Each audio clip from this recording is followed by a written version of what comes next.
የጨጓራ ህመም ወይም የጨጓራ ቁስለት ፔፕቲክ አልሰር ዲዚዝ በሚኖርበት ጊዜ የትኞቹን ምግቦች ማስወገድ እንዳለብን በጥልቀትና በዝርዝር ማወቁ በሽታውን በቀላሉ ለመቆጣጠር ይረዳል።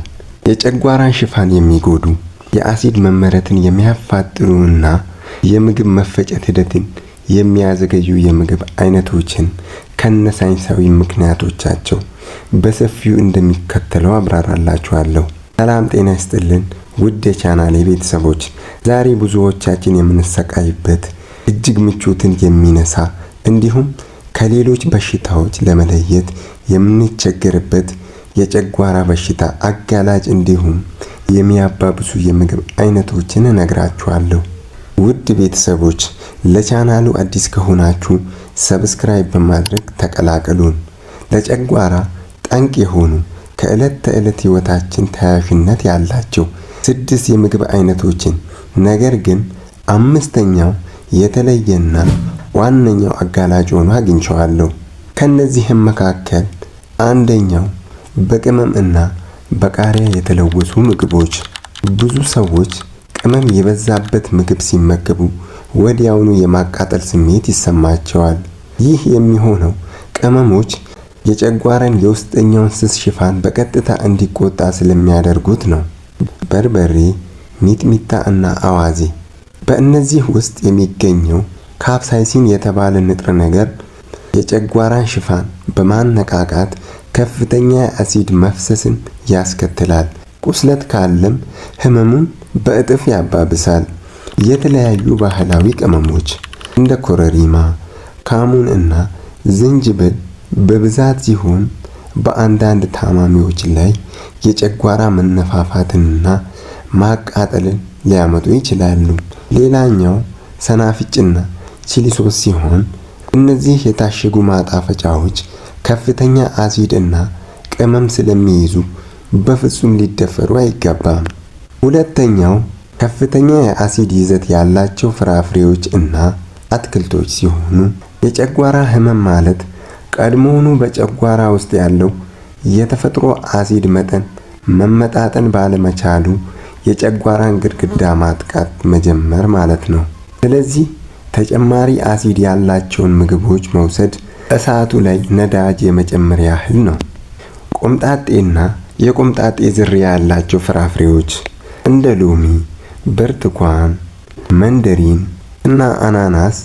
እነዚህ ፍራፍሬዎች ምንም እንኳን ለጤና ጠቃሚ የቫይታሚን ሲ ምንጭ ቢሆኑም ያላቸው የተፈጥሮ አሲድ የጨጓራ መቁሰልን ያፋጥናሉ። ቲማቲም እና የቲማቲም ውጤቶች ጥሬ ቲማቲም፣ የቲማቲም ድልህ እና ካቻፕ ቲማቲም ማሊክ አሲድ እና ሲትሪክ አሲድ ስላለው የጨጓራ አሲድ ወደ ላይኛው ምግብ ቱቦ ወይም ኢሶፋገስ እንዲገፋ በማድረግ የደረት አካባቢ ማቃጠል ወይም ሄርት በርን ያስከትላሉ። ሶስተኛው ቅባትና ዘይት የበዛባቸው የተጠበሱ ምግቦች። የስብ ወይም የቅባት ይዘታቸው ከፍተኛ የሆኑ ምግቦች በጨጓራ ውስጥ ለመፈጨት በጣም ረጅም ጊዜን ይወስዳሉ። ይህም ጨጓራችን ምግብን ለመስበር ሲል ረጅም ሰዓታትን ከፍተኛ አሲድ እንዲያመርት ያስገድደዋል። የተጠበሱ ምግቦች ድንች ጥብስ፣ የተጠበሰ ስጋ፣ በዘይት የበሰሉ የሊጥ ምግቦች እንደ ፓስቲ፣ ሳምቡሳ እና ዶናት፣ ቅባት የበዛባቸው የእንስሳት ተዋጽኦች፣ ቅቤ፣ አይብና እርጎ፣ የቅባት ማገዶች፣ ማዮኔዝ፣ የሰላጣ ማጣፈጫ ቅባቶች እና የፓስታ ክሬሞች የጨጓራ ስራ እጅግ እንዲከብድ ያደርጉታል። አራተኛው ካፌን እና ጋዝ ያላቸው መጠጦች በቀጥታ ከጨጓራ ግድግዳ ጋር ስለሚገናኙ ተጽዕኖአቸው ፈጣን ይሆናል። ቡናና ጥቁር ሻይ።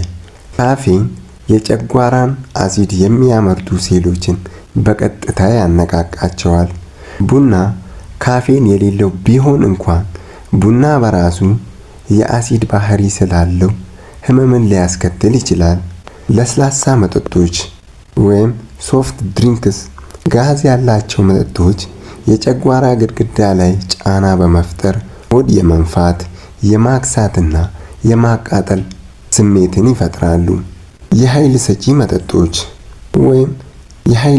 መጠጦች ወይም ኢነርጂ ድሪንክስ ከፍተኛ የስኳር እና የካፌን ክምችት ስላላቸው የጨጓራን ስነ ህይወታዊ ሚዛን ያዛባሉ። አምስተኛው አልኮል እና ትንባሆ ሲሆን እነዚህ ምግቦች ባይሆኑም ወደ ጨጓራ የሚገቡና ዋነኛ የጨጓራ ጠንቆች በመሆናቸው መጥቀሱ አስፈላጊ ይሆናል። የአልኮል መጠጦች የጨጓራ የውስጠኛውን ክፍል ወይም ሙከስ ባሬርን የመሸርሸር ከፍተኛ አቅም አለው። አልኮል በብዛት የሚወስዱ ሰዎች ለአጣዳፊ የጨጓራ ቁስለት ወይም አኪዩት ጋስትራይተስ የመጋለጥ እድላቸው ሰፊ ይሆናል። ሲጋራ ማጨስ በሲጋራ ውስጥ ያለው ኒኮቲን የጨጓራን የመፈወስ አቅም ያዳክማል። አሲድ ወደ ላይ እንዳይፈስ የሚከላከለውን ጡንቻ ወይም ስፊንክተርን ያላላል። ስድስተኛውና የመጨረሻው የተቀነባበሩ እና የታሸጉ ምግቦች ሲሆኑ የታሸጉ ስጋዎች እና ምግቦች፣ ሞርተዴላ፣ ቺፕሶች እና የታሸጉ ሾርባዎች። እነዚህ ምግቦች ረጅም ጊዜ እንዲቆዩ ተብሎ ከፍተኛ መጠን ያለው ጨው ወይም ሶዲየም እና ሰው ሰራሽ ኬሚካሎች ይጨመርባቸዋል። ጨው የጨጓራን ሽፋን በቀላሉ እንዲቆጣና ለባክቴሪያ ወይም ለኤች ፓይሎሪ ጥቃት ተጋላጭ እንዲሆን ያደርጋል።